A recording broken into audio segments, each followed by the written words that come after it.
Hi, everybody, and welcome to the Kylee Cast. I'm Kylee Griswold, managing editor at the Federalist.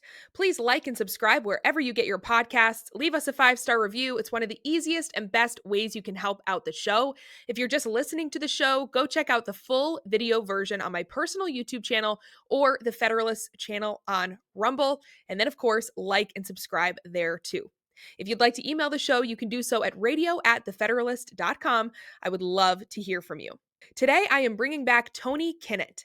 Tony is the national correspondent for the Daily Signal and host of the Tony Kinnett Cast. And he was also at the White House Correspondents Dinner on Saturday, where there was yet another attempt on President Donald Trump's life, as well as other members of the administration and his cabinet. Tony and I talk about the event, we talk about the attempt on Trump's life and the factors that led to this, and where the heck we go from here as a country. All of that and so much more. Please welcome to the show, Tony Kinnett.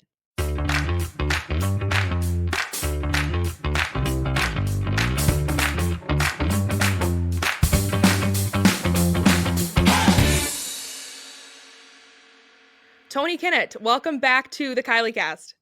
Thanks for having me. Always good to be back. Yeah, so great to have you. You are one of a few repeat guests we've had, but you were at the White House Correspondents Dinner this week, so had to have you back to hear about your experience. And I will say that our editorial position of boycotting Nerd Prom has once again paid off. But you were there, so I do want to hear about your experience. I'm curious, first and foremost, about just your perspective on security, because I heard a lot of various accounts of this. Of course, everybody was sharing their own perspective on it on Twitter. I saw a good breakdown from Bill Malugin, but then I saw some other people that were saying, no, security was actually fine. So what was it like for you to get into the event? What did you see? What did you experience with that?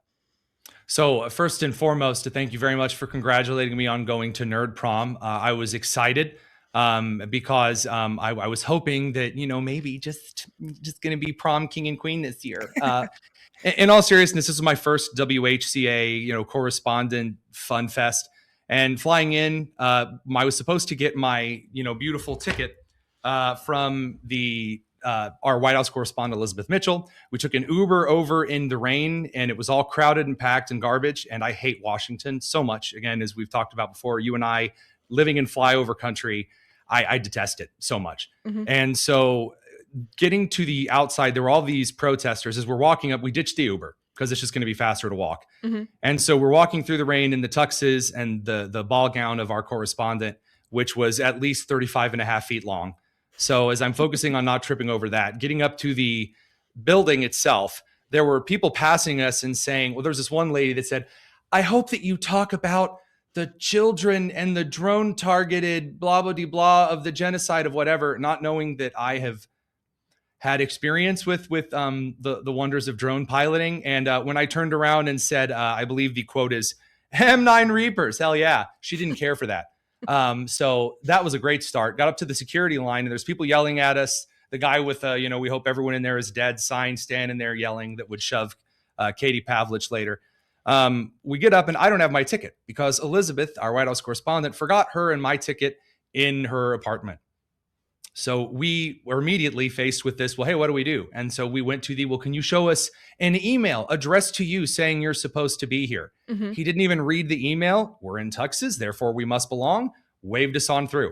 We get to the inside of the building, go up to the help desk where we explain the situation. My name's not on the outer perimeter of the Hilton, or like where are you entering? Okay, that's the outer perimeter. So that's like outside little drive-in area in front of the lobby, courtyard, roundabout of fun and good times. So then we get into the front of the building, and all of the tuxery and the dressery and the ABC reception for gay nerds, and then the Politico reception for bisexual nerds. That DC. And so we get in. We walk a little bit forward to the help desk and explain, hey, I'm on the list, probably know I'm on the list and stuff.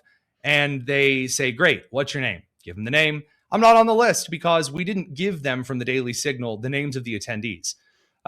So finally, we went through this rigmarole. So they give me a duplicate ticket. You will notice, behold, it says duplicate on the top, not my name, and just 172. Nothing on here that's an identity. It's just a cream card. It doesn't even have a watermark, Patrick Bateman fans. It's just very basic. Mm-hmm. And that is only briefly waived. I think I actually was walking through the building kind of on the back of my phone, just like this. So I would just kind of show this and they waved me on through. Little security. The magnetometers, whatever, the metal detectors, there were two of them in a long hallway. Yes, that would be the one from later.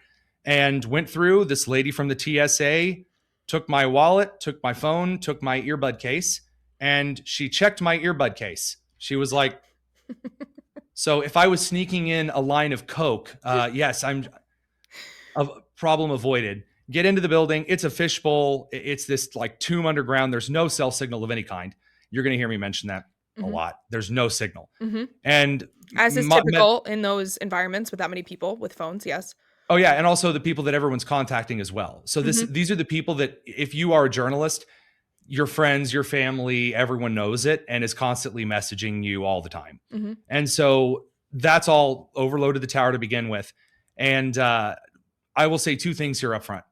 I think that the security was lax, and I am disappointed in the venue itself, especially after President Trump was almost assassinated in Butler. The entire city of Milwaukee was shut down. The whole thing at the RNC. I mean, as I was driving from Kankakee, Illinois into Milwaukee, they were changing the map of the city as I was getting closer as a security measure.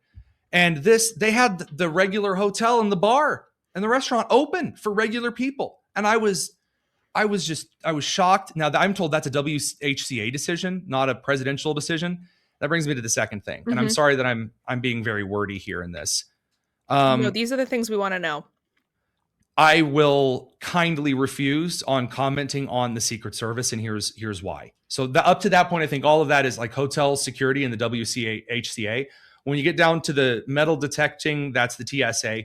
Everywhere else, the Secret Service, because the Secret Service doesn't have like checkpoints set up in the building for this, or at least not that I saw. And they popped out of every nook and cranny. It was like a 1950s spy cartoon, as you can see on the camera footage, as soon as there was a problem. Right.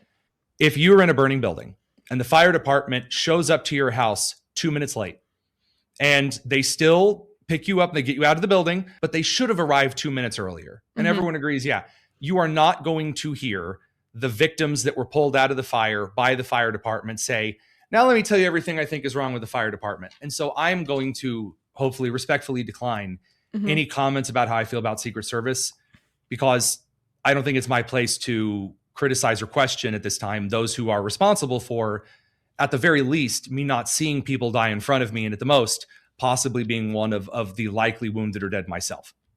Yeah. So, I mean, you can say two things at once, right? Like you can say that the Secret Service jumped into action quickly, that they helped, protect the president, protect the vice president. Clearly were the ones who, apprehended this deranged man. Actually, I don't think he was deranged, and we'll get to that later. I'm so glad you brought that up. Yes, Good. We'll get to that. We'll get to that.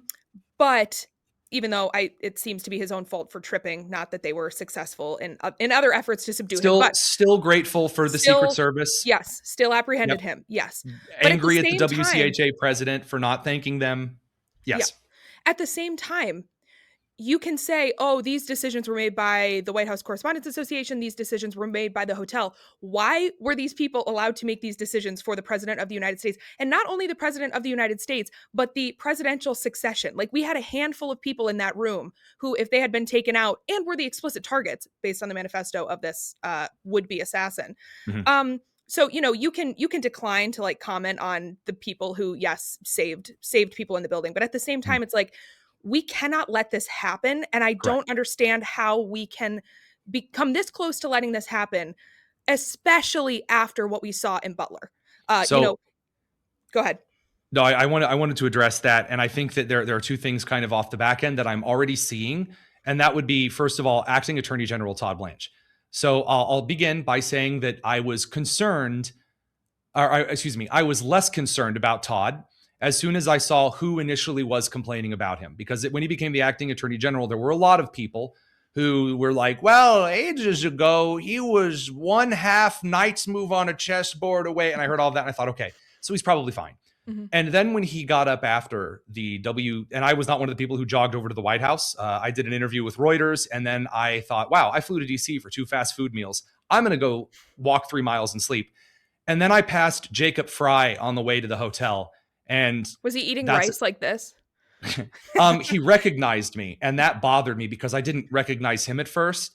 And I only That's figured it he didn't out have yesterday. Somalis dancing behind him. Right? Yeah, Yeah. I know. I didn't recognize him without the stench of failure in my nostrils, So regarding right afterward, Todd Blanche gets up in front, and I'm watching this live while I'm walking through the street, at that point. And he's not messing around at all. And he's not like, we in the United States are not going to stand, like the Pam Bondi Barbie crap, which, again, being the guy on the right who called her that before she was ever tossed aside, I stand by it. I think that Todd Blanche, and ever since, even with the James Comey thing, they're making it clear, foot down, we're not doing this. We're not doing this. And that's what the White House needs to do with the WHCA. We're not doing this. You want to have the event? Have some security standards. The president's under threat. By extension, you're all under threat. Play by the rules or, saw it off. Right. I mean, I have questions about why Trump was at the White House Correspondents Dinner anyway, especially given his his warranted hostility toward it during his first administration. And now he's showing up as an honored guest in a room full of people who helped seed the ground for this kind of crap.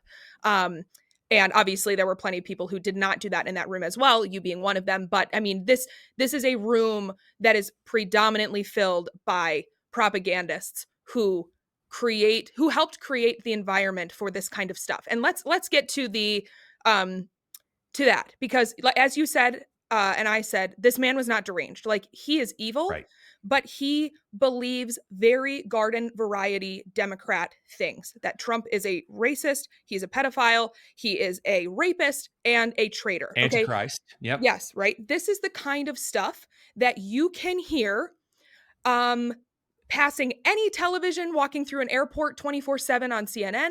You can hear it anytime you tune into the Shrews of the View. You can hear it on every network channel in every newspaper ever for the past decade.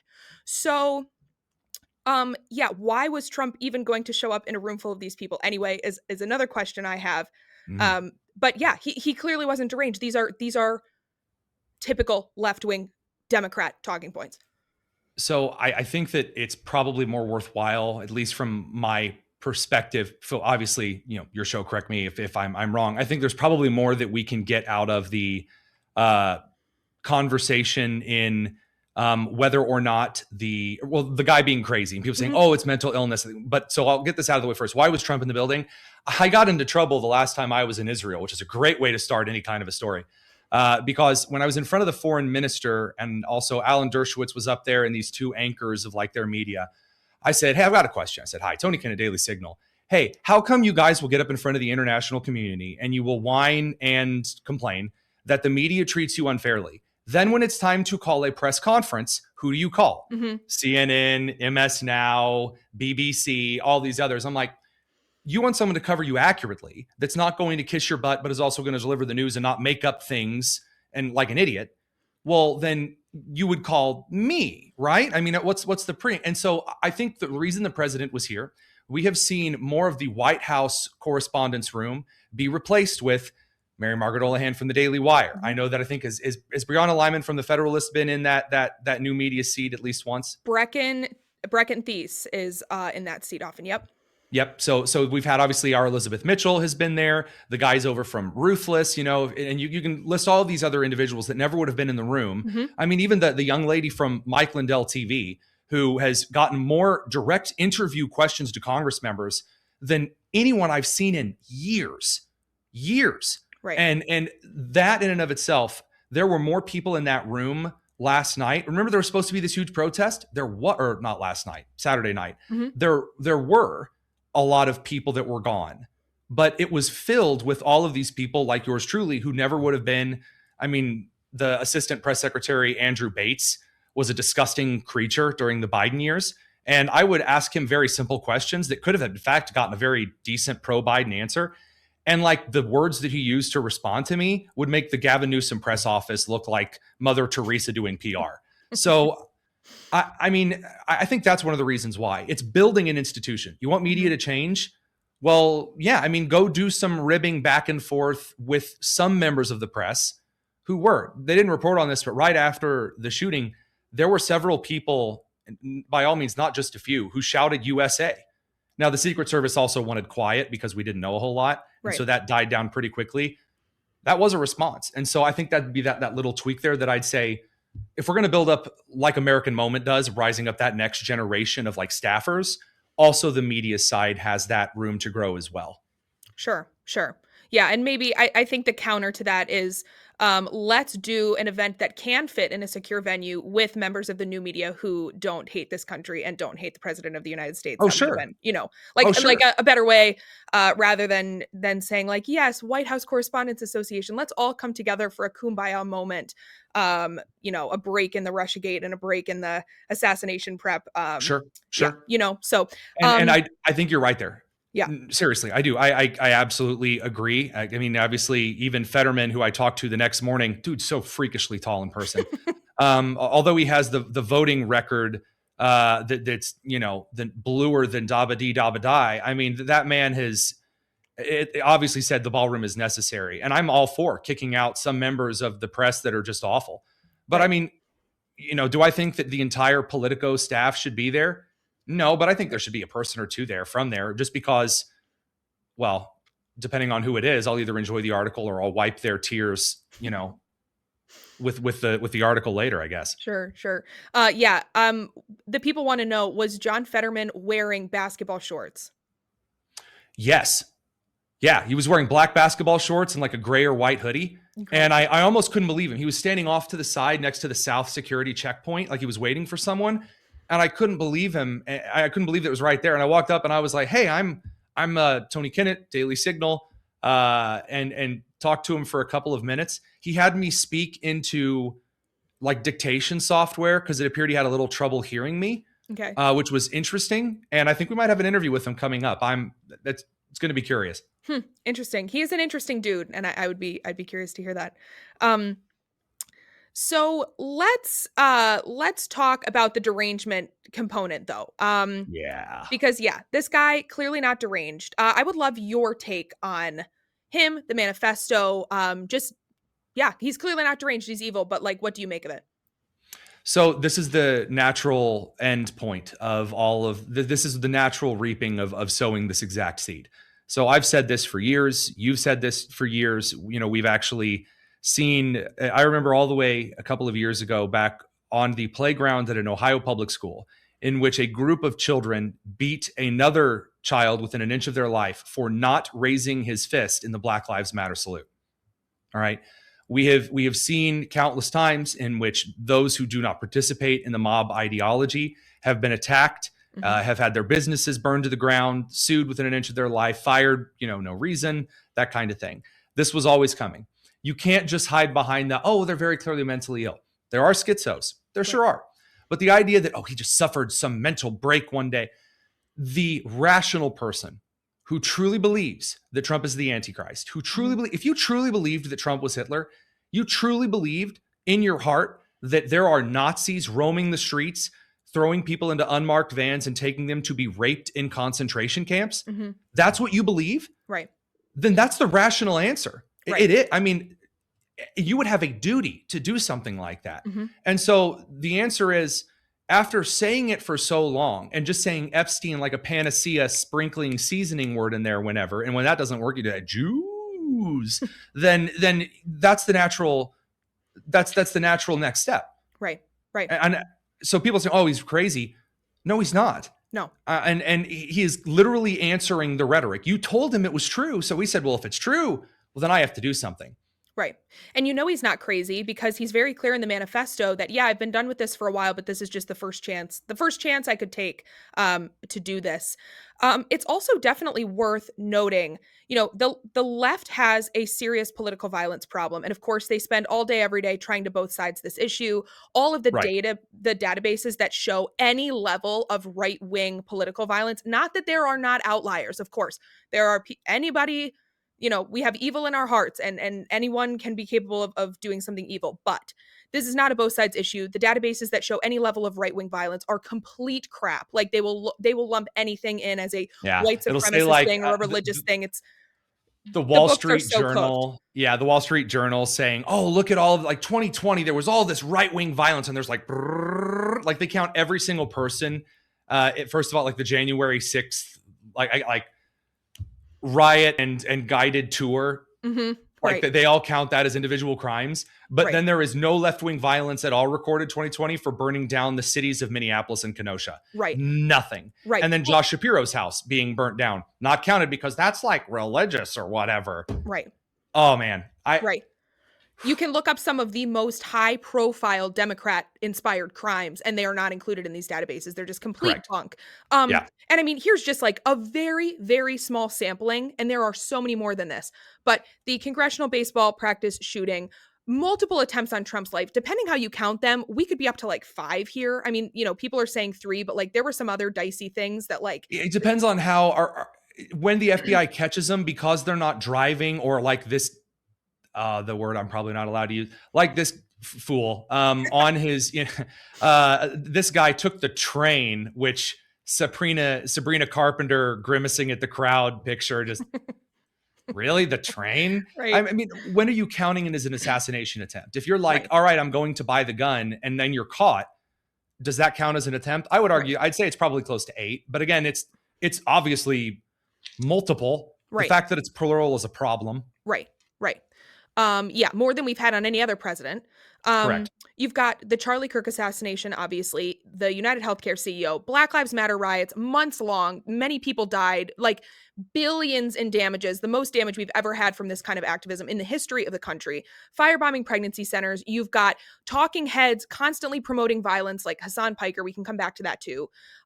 You've also had Democrat lawmakers encouraging violence against Supreme Court justices, and then an Right. attempted assassination on Brett Kavanaugh, other attempts, on SCOTUS, environmental crazies, the violent anti-ICE protesters like Renee Good, people constantly attacking law enforcement. We had Yep. members of the National Guard, I believe, who were gunned down in the nation's capital. You also had the church protesters. I mean, this isn't like murderous, but it's still very violent and very Clearly a on hate par crime. with yes. Yep. Kidnapping. Yes, this is like baked into the cake of the Democrat Party.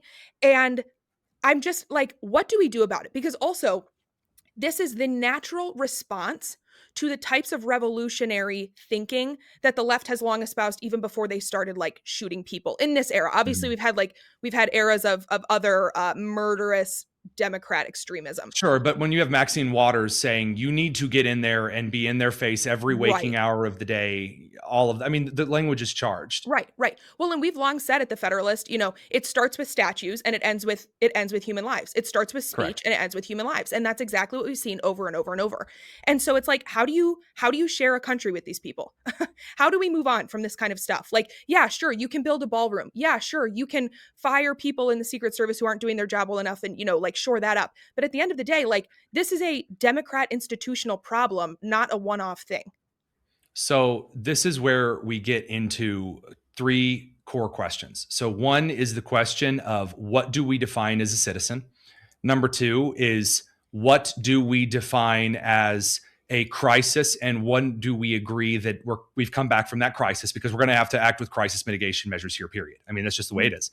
And then finally, last but certainly not least, what is American culture and what must it represent? Mm-hmm. Because those are the fundamental questions. Because when you have right now, which essentially Trump playing the game, basically the left will go to 8 on the out of 10 scale, and Trump will say, all right, then it's an 8, and then that's he matches it, and that is what causes a lot of the upset. And the left goes to 9, and then Trump's like, all right, 9 it is. And that's the kind of thing that we've seen through his administration so far.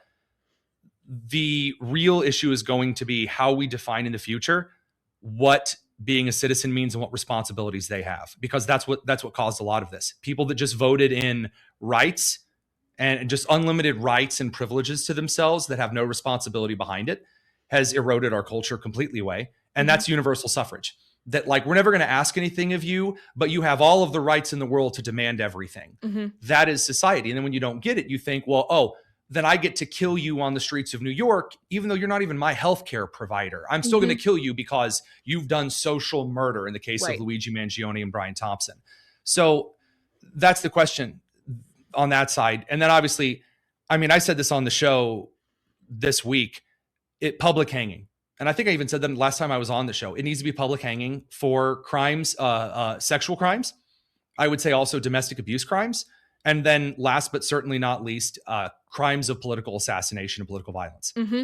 Mm-hmm. Because if you don't have a public display of execution of capital punishment, I'm sorry, libertarians go pound sand, you guys suck.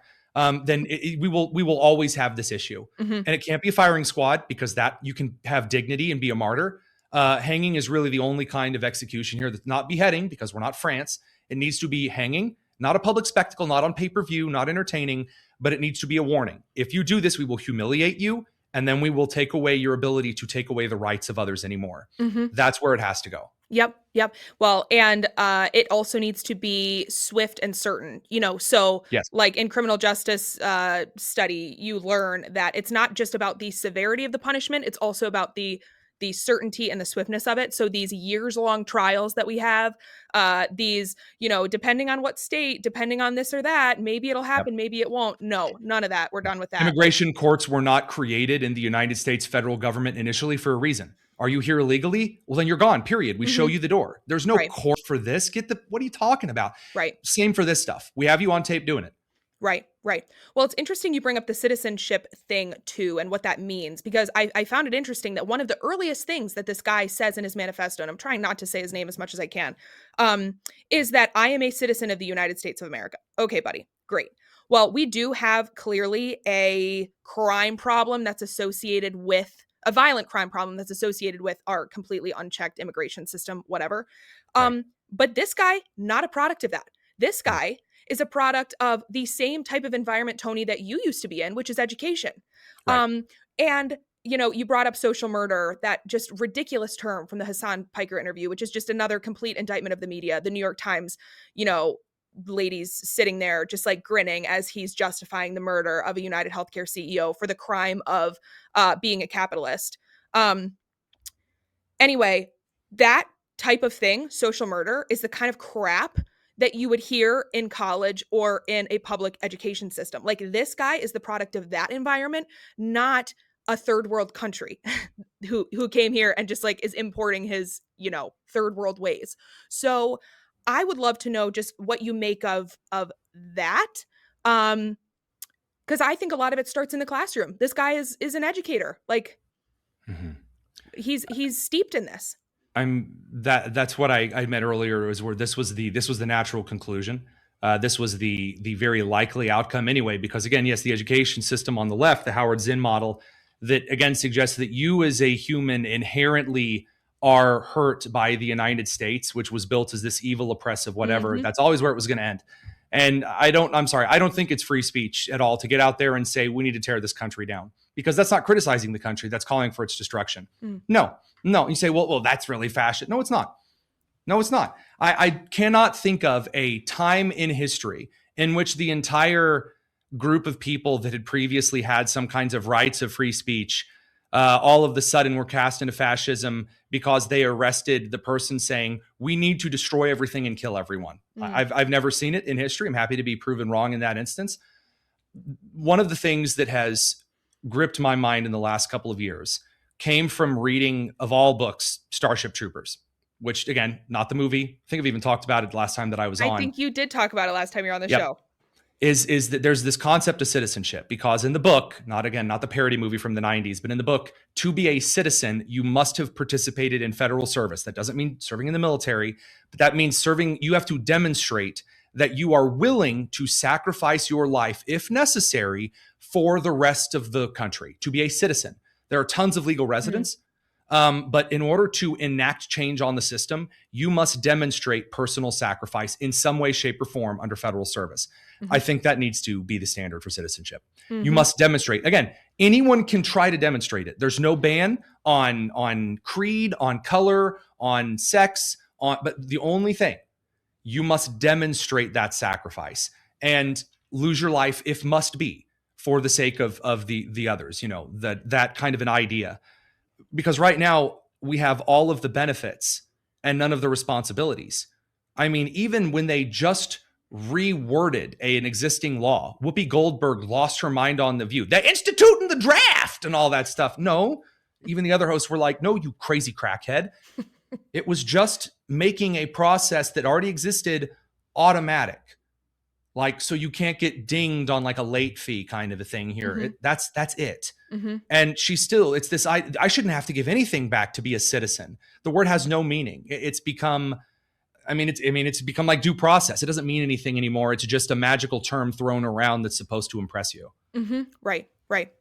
I want to talk about another underappreciated angle of the manifesto, and I want to get your thoughts on this. And that is there's this weird Christian lingo in it. He apologizes to his friends and family, including his church family, and he says he goes through these like objections to what he's doing, and then his rebuttals to what he's doing. And here's the very first one. Quote, Objection 1. As a Christian, you should turn the other cheek. Rebuttal. Turning the other cheek is for when you yourself are oppressed. I'm not the person raped in a detention camp. I'm not the fisherman executed without trial. I'm not a school kid blown up or a child starved or a teenage girl abused by the many criminals in this administration. Turning the other cheek when someone else is oppressed is not Christian behavior. It is complicity in the oppressor's crimes. Okay.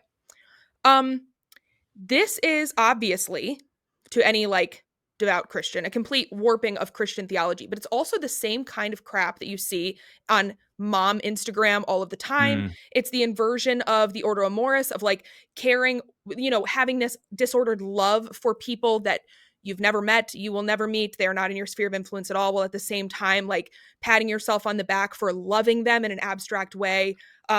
While being completely violent against the authorities that like you are commanded to submit to.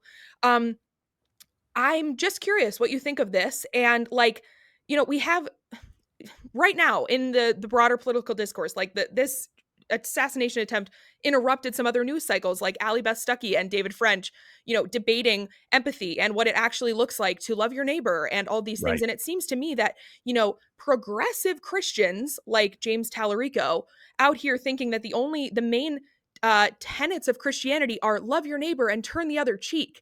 And this is the same kind of crap that we're seeing surface now in an attempted assassin's manifesto. Like, what do you make of this? And like, do you think that this is a product of the warping of Christian theology, like on the left? Yes. Clearly, there's this attitude of cultural Christianity that, and when I don't, there are two kinds of cultural Christianity warping in the United States. The first kind, and the one that has been going on for the last several decades, is this idea that you just inherited, like this idea of Christianity, which just means anything that I think is like good, man, and what I think is like friendly. Jesus was like, I don't believe in him, but he's all about peace, man, and all this other like crap. They don't read scripture. They saw like one verse in a Hallmark card ages ago. Totally confounded. They've never read scripture, never paid attention to it at all. And yet they are using the concepts of Christianity as though to argue that they are more moral than you are. This is what they're trying to do. And they've gained some headway here because Donald Trump is not a Christian. Like that's their angle. Like, oh, well, I'm more Christian than Donald Trump is. Right. Okay, sure. A car's faster than a bicycle, but neither of those would I feed dinner. They're two separate things here. Right. And so when I'm looking at this, that's bothersome. It's given a rise to a counter reaction. And I won't say on the right because I don't believe it is, this cultural Christianity thing that masquerades as Catholicism, where they also don't read scripture. They also have no idea about any of the tenets of anything other than, well, actually, Jesus said, and then it's a bunch of other blasphemous stuff on the other side. Right. And essentially what you've seen is this hollowing out of the American Christian faith and the different denominations that were actually able to effectuate a solid culture. And you've tossed it aside for some weirdly fetishized pseudo-Catholicism led by the converts, mixed with this non-denominational, almost Democrat prosperity gospel that is neither prosperous nor a gospel. It's simply socialism painted under Karl Marx's post-fetishization of what he thought Jesus should have been. Right. And both are heretical. And on the left's case here, it excuses violence. Right. And it's a weirdly feminized idea as well. Like, not the F word I would have used, but yes.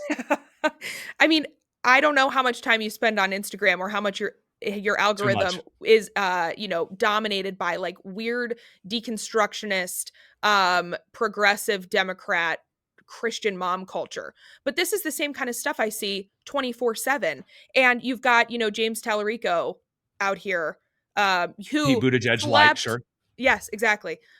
Who he slept with the prom queen, just so everybody knows. Like he's not gay, everyone. But it's like this very weird feminized version of Christianity. And it's just interesting now to see it used like in part to justify this assassination attempt. And obviously this is not like his primary motivating factor, but it was clearly important enough for him to include it in his manifesto. And it's like this has infected, it's a mind virus, and it's infected many, many parts of the left. You've got like the radical revolutionary types, and then you've got the like kumbaya Instagram mom types, and they're getting fused, it seems, in the middle. And I'm not really sure what to make of it.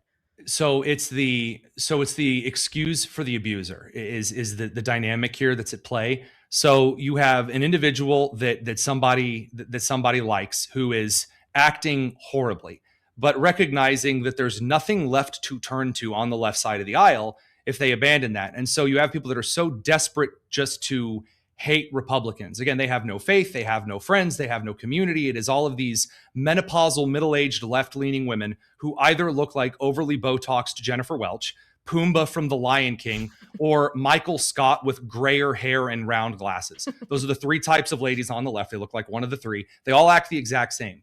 They will do this kind of weirdly passive-aggressive excuse making for those who are really violent. And they'll do this in one of two ways. Either number one, they will suggest that there is far worse that their bad is fighting. Mm-hmm. So this is, and you see this on the right, not really the right, but the really far right as well. It's like, well, we have to unite with the fascists in order to defeat communism. And it's like, actually, no, you're both retarded. Sorry. And even though the left is clearly bigger than the smaller issue over in the fringes on, again, not really even the right, mm-hmm.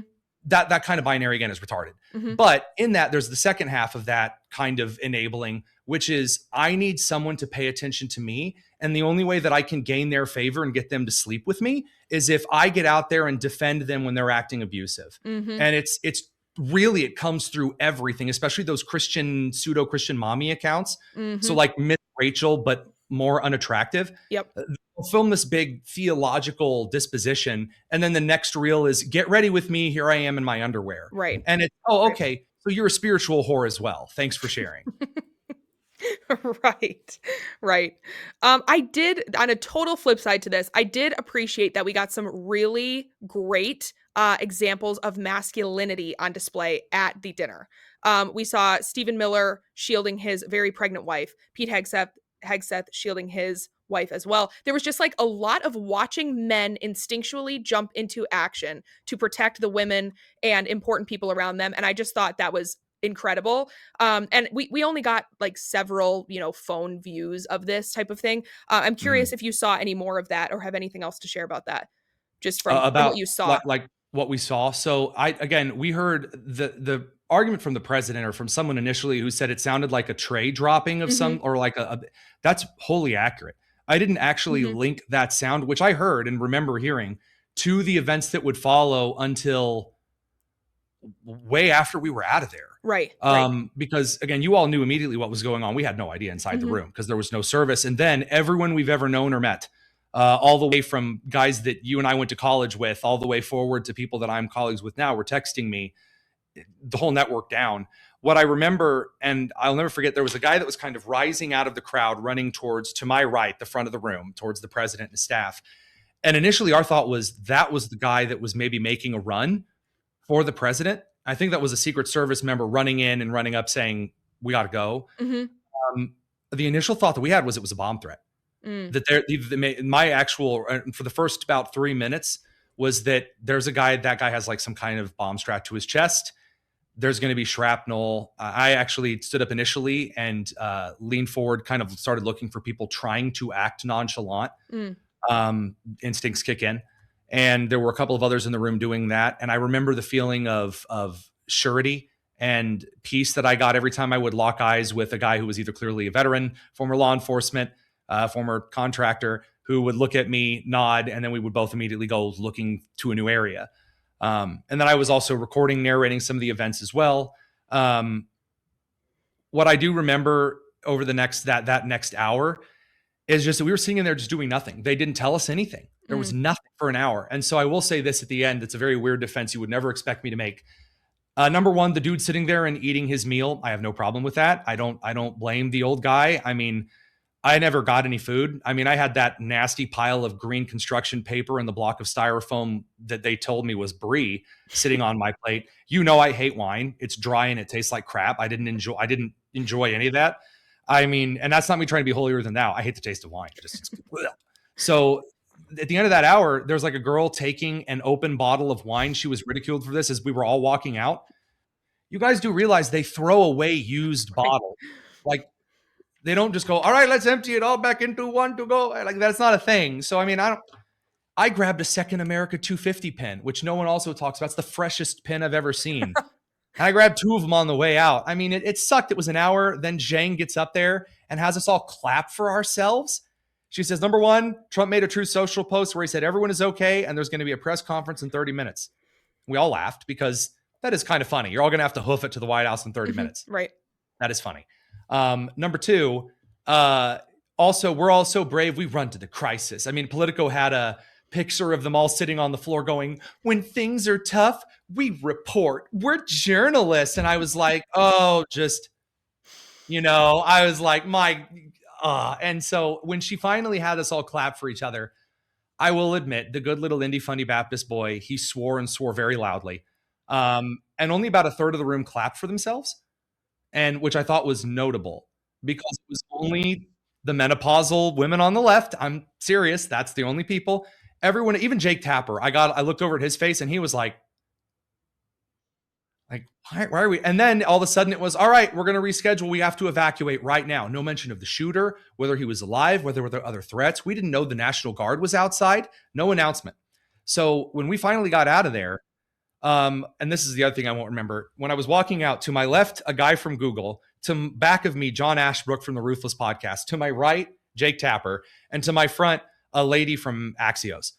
And it was just very bizarre to be walking out with all of them in a very different mood than was portrayed by some of those anchors later. It was very surreal.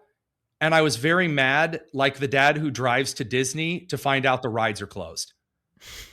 That was my attitude. I was like, I flew to bleeping bleep, Washington, D.C., a city I hate, to eat fast food overpriced via Uber Eats, and then fly home the next morning. Mm-hmm. Mm-hmm. So, I mean, yeah, there was some fear. Sorry, I mean, I was worried I hurt our White House correspondent by shoving her to the ground. So a lot of other people, I mean, I don't, obviously you should have hit under the tables. Sure. I was worried I broke her neck doing it. I was like, no. I mean, that's kind of all. We were at the Univision table. So I was also trying to get them to stop their Mexico City morning traffic report that they were babbling. So funny. It was a weird time. I'm sure you saw the continued demonic harassment of Erica Kirk leaving the event, as everyone probably did. Yeah. Oh yeah, I saw her on the way in, and I like stopped because I'd met her before, and I just a look of recognition, like, oh hey, and then she was gone with security. Yeah, I was obviously disgusted by the treatment of her from Yeah, I saw a tweet from Aaron McIntyre, but it was something that my husband had said to me like a day and a half before we'd had this conversation where it was like, that's how any woman would respond to that type of situation, much less a woman who watched her husband be assassinated. Like, if you've had any kind of traumatic experience at all, like, that's a very natural response from a female. I mean, obviously the demonic Erica hate continues, but like, even outside of it being Erica Kirk, like, this is just people not even understanding like normal human nature. I'm just sick. So much of political discourse right now is just pretending not to understand things. Right. Yep. So much of it. And we can see this again from whether it's on the left side and they're like pseudo prosperity gospel Christian garbage where they just pretend that, oh, if you kick someone out of the country or, you send the National Guard in to help clean up DC, that's fascism. It's pretending not to understand things. And then over on the again, I have to be very careful. The almost a not really a Catholic, I'd say appropriating Catholic culture as convert kind of crew that are saying also this kind of stuff. They pretend not to understand how anything works and everything is a conspiracy and we're all going to, we're all secretly taking Jewish money or whatever. And Candace Owens, when she's usually slapping herself in the chest like a retard, that kind of, I'm sorry, I will get in trouble for that. I don't care. That kind of stuff, they really are showing themselves in this moment. Even a lady that I knew from my town here in Greenfield, Indiana, who I'd gone to like a library event with for like parental rights stuff, essentially accused me of being an actor playing a prop in this part right afterward. And I was like, wow, man, it really bit you, didn't it? You poor thing. You saddled broad. Goodness gracious. I don't know. Just part of this has me, I'm just done. I think that's a lot of the aspect here. There's a bigger part of the country that is truly starting to be done with some of this left and this right. And I think you see those actions echoed with Todd Bland. Yeah. I just wanted to say on the Erica Kirk thing, because I've been like mulling this over, but didn't quite have the words for it yet. I think this is another one of the reasons why the fake pseudo, we're all going to be in the same room together and play nice for one evening, even though you literally hate me and my country and would write a headline about me that painted me in the worst possible light if I were assassinated. This like fake thing is it's also fake and gay, whereas you have the widow of Charlie Kirk at this event. This is a man who actually did cross the aisle to talk to people that he disagreed with, that hated his views, but he's willing to sit down and hear them out and try to persuade them. And then you have this like stupid LARPing journalism play theater where everybody comes together again for like nerd prom, and we're all going to sit in the same room and pretend that we get along and pretend that this is just a beautiful event and we put on our best attire or whatever. And it's like, there are people who actually did try to cross the aisle and who actually did try to change people's minds and who actually did the hard work of like making good arguments and using facts. And that guy was murdered. And now we're watching his wife be harassed for having a natural response to that. And at the same time, it's like we're manufacturing this fancy dinner that's like purporting to be this, but it's just a fake and gay version of it that's like not real. You know what I mean? Not to like bring it right back to the very first thing we talked about, but I think that's why it bothers me so much, because it's just like there are actually people who did this and they were assassinated. And Jake Tapper can sit there and the guy who helped manufacture the Russia hoax or who helped hide Biden's decline and then pretended it was a big cover up by other people. Like, what are we doing? It's so fake. Exactly. So first of all, that's precisely one of the points that I'd made over on Twitter X the next day was that, or perhaps maybe a day later, is that Tapper went on and started talking about how it was bad for Trump to go after Kimmel and comedians and free speech and all this other stuff. And I said, I don't remember that gauche, cocky attitude next to me when we were walking out of the building. I remember, I don't think there were any in that exact initial moment, except maybe a fool from the Lincoln Project up at the front of the room trying not to look at little boys that was really cocky. Everyone else in the room was like, wow, gee whiz, this is scary and uncomfortable. And in that particular instance, I remembered thinking, well, yeah, guys, this is serious. It is. This is something that a lot of people do, in fact, face from the day to day. This is what you do, in fact, make a lot of excuses for. As far as the fake kindness, I wanted to go. I had to be kind of convinced to go by Rob, our president of the Daily Signal. Our administration, I wanted to go see some of the ribbing because I wanted to see here in a couple of years, there are some huge changes going on in the media, huge changes. And I think I talked about this with CNN trying to flirt around with the podcast sphere. The New York Post is trying some stuff. Fox News has their like Fox One crew. Things are changing in the media sphere. And I wanted to size up, I'll be honest with you, I wanted to size up competition. I did. Our show's growing really quickly. I wanted to see, what does this look like? What do we actually get out of this room? Like, I want to see what skills are you really bringing here to cover later? And did I actually get to see any of that? No. I also love seeing the Capitol, go on parade and do their little meeting, Hunger Games, Pan Am style, little fancy ball, because that always gives me a laugh. So to see, like, again, them all pat themselves on the back, I knew we wouldn't get out of the evening without one can I use the term self-masturbatory on your show? I think you just did. Well, I mean, I know you probably could cut that out. I even said that when I called I think it's a the best way family. to refer to what's going on here. So yeah. I don't mean that. Yeah, I don't mean that in an inherently sexual manner. But I Yeah. mean, it's this. Yeah. Oh my goodness, we're so wonderful and amazing, and it really made me sick. Again, I am your little indie fundy Baptist, and for me to just swear like a dad who the air conditioner just stopped working that he's working on, like Fetterman. You know what I mean? Like the HVAC guy telling you there's a dead cat in the AC. I mean that kind of a thing. I was so sick to my stomach that we had to stop and congratulate ourselves, or was told to congratulate myself. And it was that I don't care for the pageantry of it. And it was good to see up close and in person. This is one of the reasons why this industry is passing away. You brought this on yourselves. Yep. And it's good to see that you're not trying anything new and different.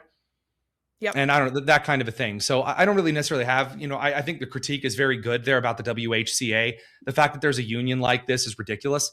It was a very bizarre, very unique kind of event to witness in person, though, for sure. Yeah, for sure. Yeah, the death of the media is a remarkable thing to watch. So that's a point well taken. I want to let you go here quickly because I know you've got your own show to prep for. But before we go, I do just want to talk about all of the just nonsensical calls now for gun control from various groups and various Democrats who, of course, just right on cue, come out and call for these things. This guy was from California. He bought his guns in California, which is like the only state in the union that gets like an A grade from the gun control groups for having the strictest gun laws. Like, and pretending to not understand things that are easy to understand. But like, this is just retardation levels to the max. And he brought like a shotgun, and I thought I saw with bird shot, like the man wasn't even bringing slugs. He brought like bird shot, a shotgun, and then a 38. The man brought a 38 as his sidearm. So, I mean, also I do want to point out, the man armed himself like he was going to a modern warfare Call of Duty game. You got your primary and you got your sidearm. All right, everybody. All right. And like, when I saw this, again, it was because, again, going out and immediately just mocking this fool for going out and trying, how hard I'm trying not to say it. Just like this guy going out and doing all of this nonsense, and then he didn't even do it right. And then, he fell down. I mean, just come on. Like, what? This is, right. So that obviously brings if there was someone halfway competent, my God. Well, I don't know if you saw in his manifesto, he said why he used birdshot, and it was to save lives, Tony. So that's really holy important. 4-letter word. the spread to save lives. So, I mean, yep. Do you remember seeing that? I'm trying to find it. I'm looking. That was Engineer Boy, right? Yeah. Yep. Oh, and a 38, and he was like, I'm gonna work my way down. So, I mean, this guy, I mean, yeah, he right here. No, I don't. I usually have a shotgun kind of behind the TV. I think it's actually over there. All I have here is kind of the sidearm next to my desk. I can't imagine the idea of like shoot, pump, shoot, pump, shoot, pump. If it was even a pump action shotgun, a lot of them are break action shotguns. So like, what, everyone was just going to stand there while you racked the next round? Like, this is a direct quote from his manifesto. In order to minimize casualties, I will also be using buckshot rather than slugs. Parentheses, less penetration through walls. Okay, so he wasn't using birdshot; he was using buckshot. He was using buckshot. I missed. Do we know what kind of, or like what gauge of buckshot he was using? Like how many pellets or whatever? Either way, so yes, that would kill someone, but also that's going to kill a lot of people on the way there, including some of the farthest to the left individuals, which again, he tried to say, well, if they're going to support the speech or whatever, which no, it's all so stupid. And Kurt Schlichter is a, phenomenal author, former, infantry colonel. He and I have talked about this quite a bit, that he doesn't write a lot of the books that he writes about like the Second American Civil War to be a guide, like a prediction, like Nostradamus. And it is scary how many of those things are being attempted like the play out to what would lead to things are being attempted and getting closer. And that's, if you don't actually have, again, the arrests, and then, as you said, the very swift trial and the very swift punishment. And if we're doing this thing where, all right, Tyler Robinson's trial is scheduled for October 1st of 2036. How about no? How about you got 2 weeks and then it's the rope? Right. Yep. End of story. Couldn't have said it better. Tony, I don't have anything else for you. I want to let you get to your show prep, but I'm so glad to have your insights today and just get to chat with you. It's fun to have you back. I know. I'm so sorry. This was such like a combative, like high energy and very, very cynical show. Normally with you, I'm in like such a better mood. But you're right. These questions, they do piss me off. Yeah. I'm sorry.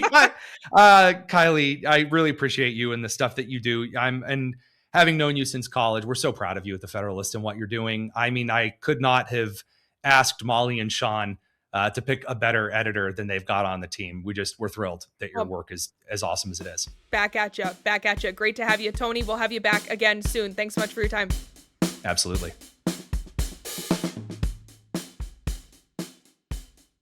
Thank you so much for tuning into this week's episode of the Kylee Cast. If you haven't done so already, please like and subscribe wherever you get your podcasts. We have a channel specifically for the Kylee Cast on Spotify and Apple Podcasts. So if you are only subscribed to the Federalist Radio Hour or You're Wrong with Molly Hemingway and David Harsani, two of our other great Federalist podcasts, be sure that you are subscribed to the Kylee Cast as well so you never miss an episode. And then leave us a 5-star review. It is one of the easiest and best ways you can help out the show. What is stopping you? As always, I will be back next week with more. So until then, just remember, the truth hurts, but it won't kill you.